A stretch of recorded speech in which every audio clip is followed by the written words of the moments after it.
Yo, what's goody though? How's everybody doing out there? This is Daryl Turner, the transformational and transition life coach. I'm so excited. You have reached episode number 1 of the Quiet Beast Show. So today we're going to be talking about forgiveness. Forgiveness. It's the first hour of us transforming into the people that we're supposed to be.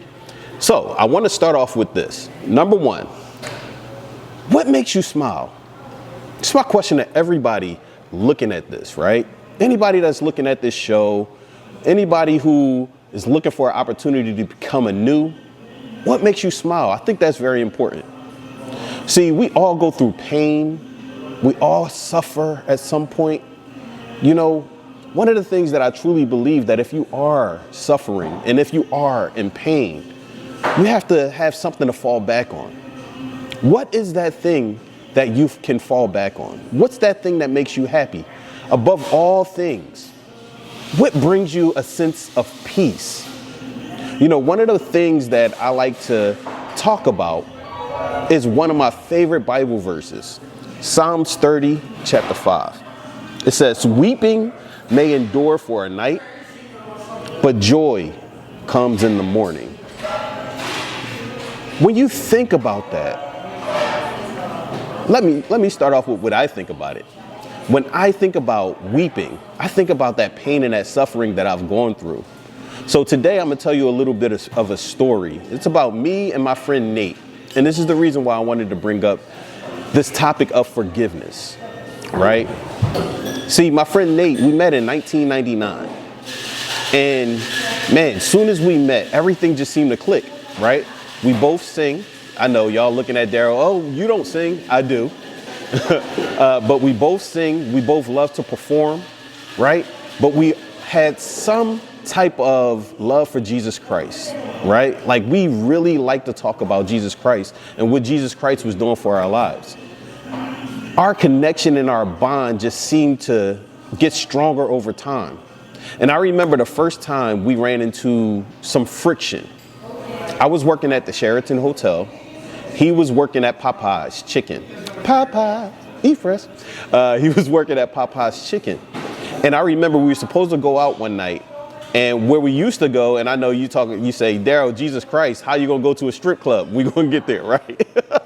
But we used to love going out to strip clubs on Fridays and Saturdays. And the reason why we would love going out to strip clubs on Fridays and Saturdays is because we like to network. We knew that the strip clubs would be a very popular spot for all the athletes that came in, all the celebrities that came in. We knew that they was going to be at the strip clubs. And so we used to go out to the strip clubs every Friday and Saturday. We would bring our business cards and we would hand them out. On this particular Friday, Nate told me that I couldn't be late because it was a very big opportunity for him to meet a very specific celebrity. I'm not going to say the name, but he had an opportunity to possibly get a deal for singing. And he really wanted me there. I was his right hand. He felt comfortable having me there. Now, this particular night, I was late. And the reason why I was late, you know what? It don't even matter. I was late. And he was highly upset with me that night. Now, remember, weeping comes the night before joy comes. So when he was angry, I couldn't do anything about him being angry because I had to be somewhere. And then I met him at this spot, right? And he communicated with me about why he was angry.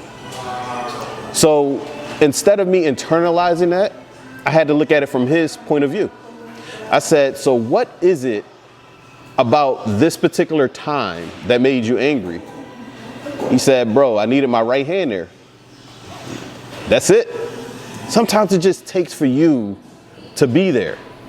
But because of a high level of communication, we were able to get over it the next day. Actually, the next night.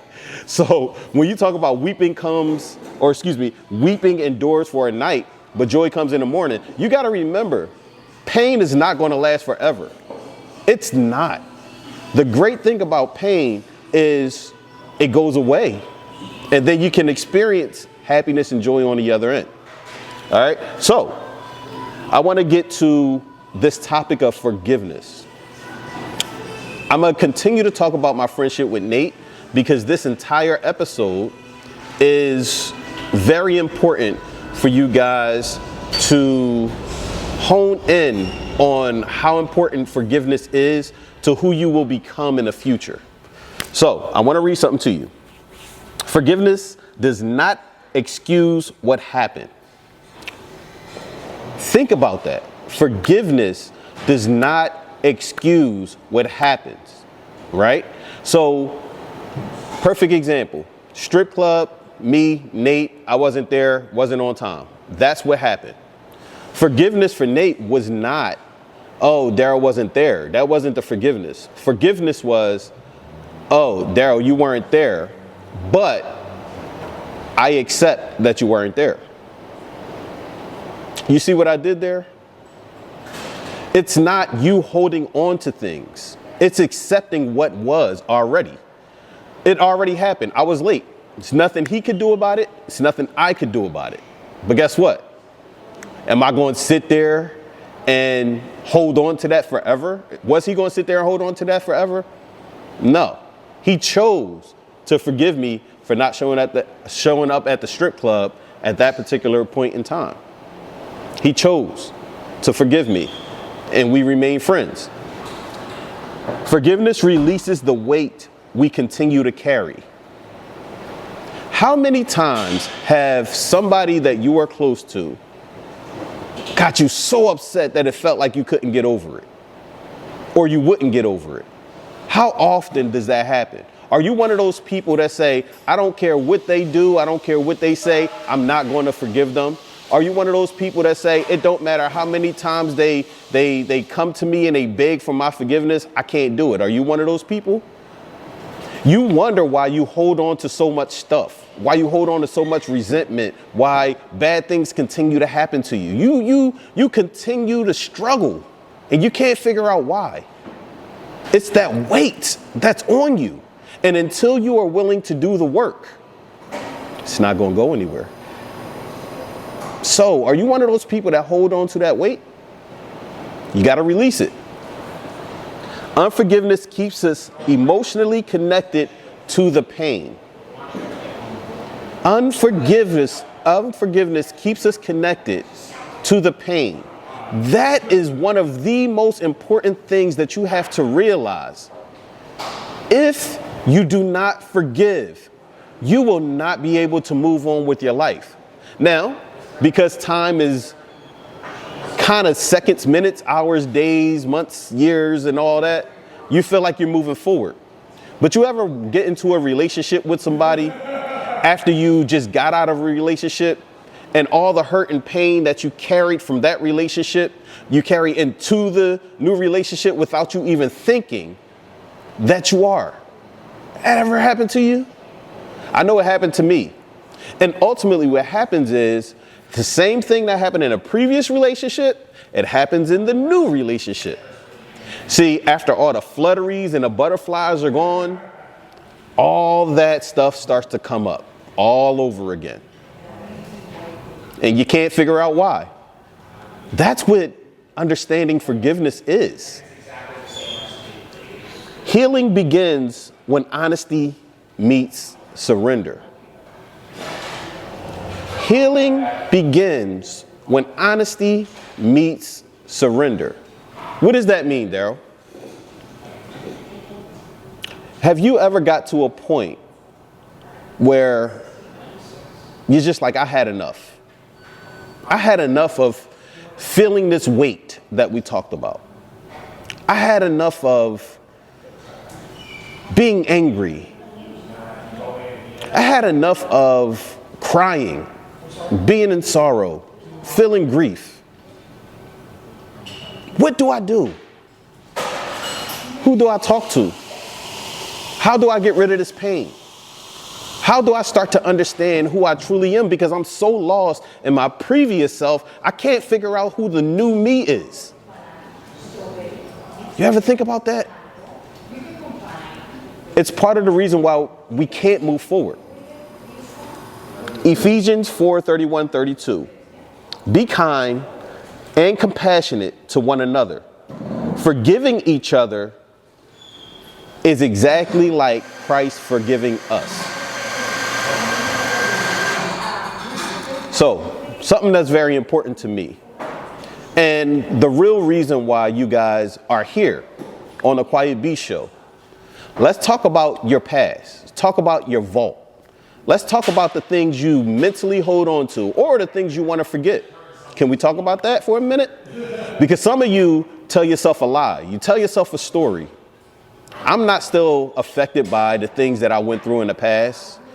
That little girl that I used to be or that little boy that I used to be still doesn't affect my adult decisions, but it does.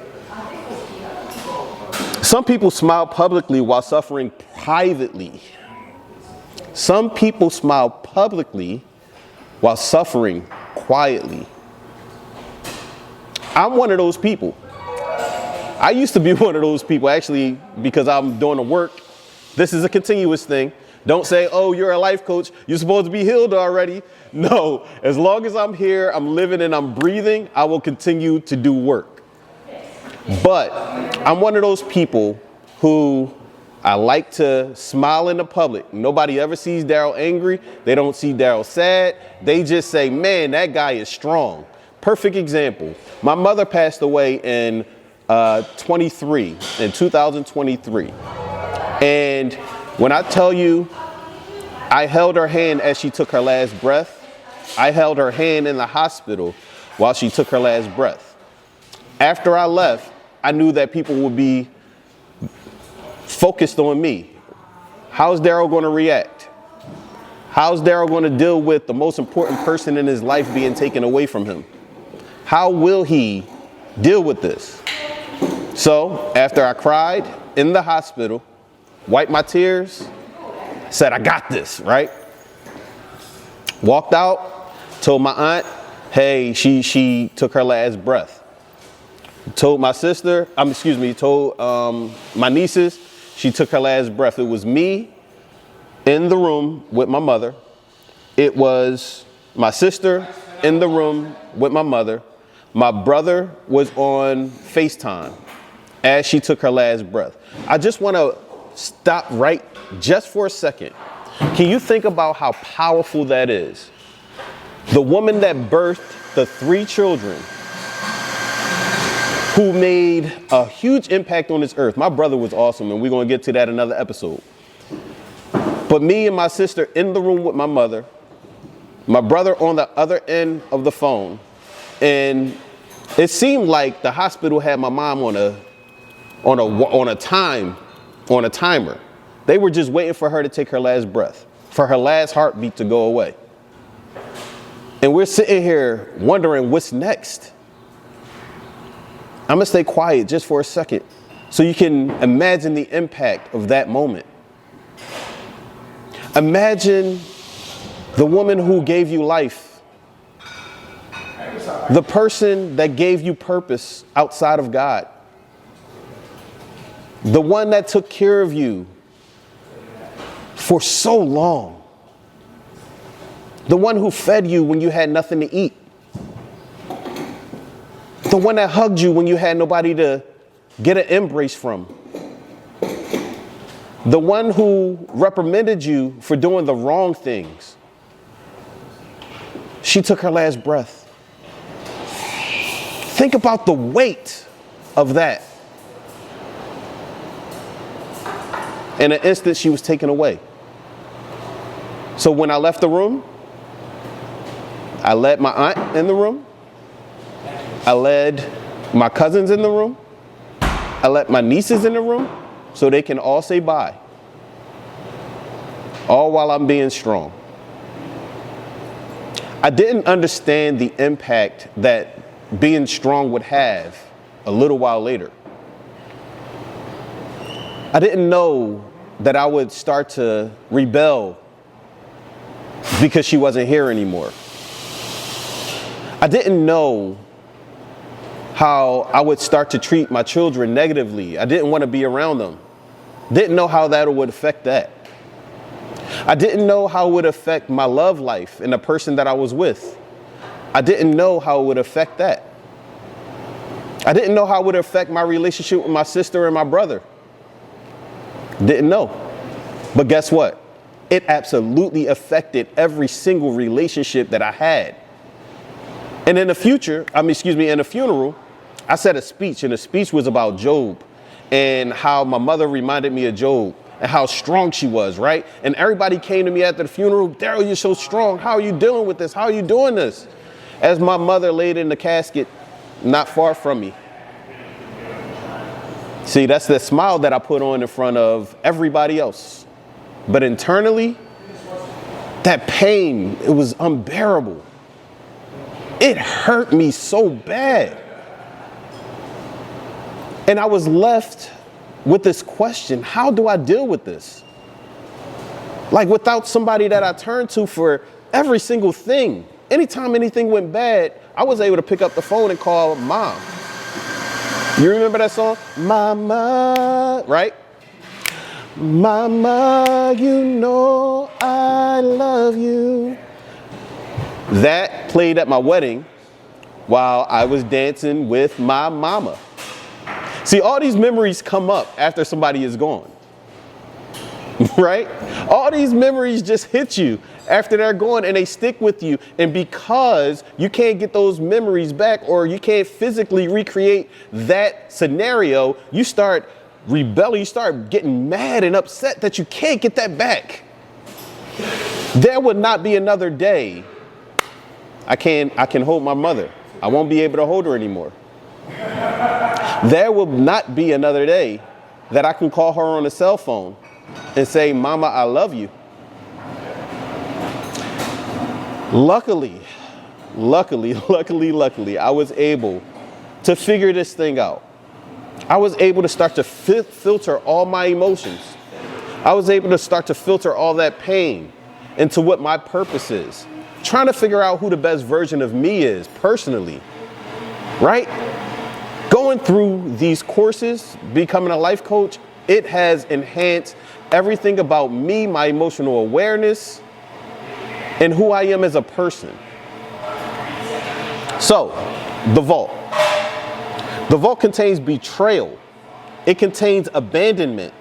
It contains disappointment, guilt, and resentment. The vault holds on to all those things. So, let's talk about all the things that affects you as a little kid. One of the things I love talking about is influence. The influence of a parent, the influence of your friends, the influence of your school, the influence of your atmosphere, your community. The influence has everything to do with who you are right now. Who influenced you? What impact did that influence have on your life? Ask yourself that. Because the same way all that has an impact on you, so does all the things that I just said. That resentment, right? That guilt, that pain, that betrayal, that abandonment, we all carry that with us. But what we do is subconsciously we hold on to it because we don't want to deal with it on a daily basis. So we try to move it as far back in our mind as we can. We try to forget all that stuff. The issue is when you forget all that stuff, it continues to play. See, back in the day, we had something called a VCR.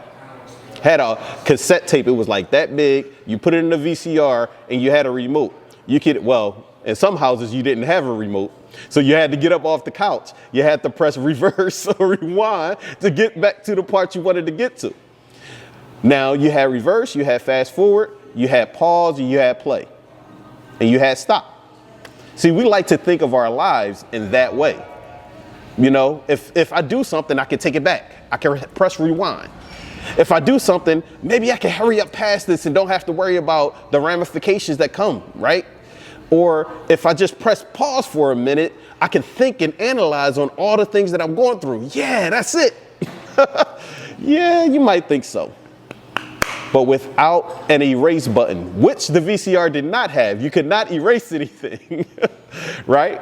You could not erase anything from the VCR. So those were the only 4 options. You can't just erase what happened, guys. It's impossible to erase what happened. So yeah, that resentment sticks, that betrayal sticks, that pain sticks, the suffering sticks. It all sticks.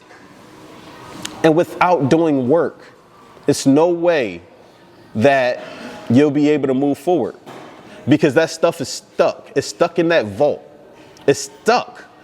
And without unlocking, without putting the key in the keyhole of the vault, unlocking it, opening the door, it's just going to stay stored there. And you're going to continue to hurt. And you're going to continue to go through what you're going through. Now, silence can become a prison when pain is never addressed. Silence can become a prison when the pain is never addressed. Now, throughout this entire show, you've been hearing me say it's almost impossible to move forward if you don't do the work. It's almost impossible to move forward if you don't do the work, which is true. But think about being in prison. What gets taken away from you? Your option to eat the meals that you want to eat, which is a big one for me, right? Also, what's taken from you is being able to communicate with your loved ones whenever you want to. They control who you talk to. Also, when you're in prison, what's being taken from you is freedom. You don't have freedom when you're locked up, when you're in jail. And this is what's happening to a lot of people. You're stuck, you're locked up, you're in jail. You can't mentally move forward with anything you do because you keep making excuses for the things that you already gone through. And no, it's not that person's fault that you continue to go through what you're going through. It's not that job's fault when you continue to go through what you're going through. Because you refuse to do the work, it all bounces back to you. Now, thinking about this, I want to say another Bible verse to you. Proverbs 4:23. Guard your heart, for everything you do flows from it. Guard your heart, for everything you do flows from it. Listen, this is episode 1. I'm excited because it's going to get better and better and better. Look, the quiet is not punishment. It's preparation. Peace, love. Boom. I'm out.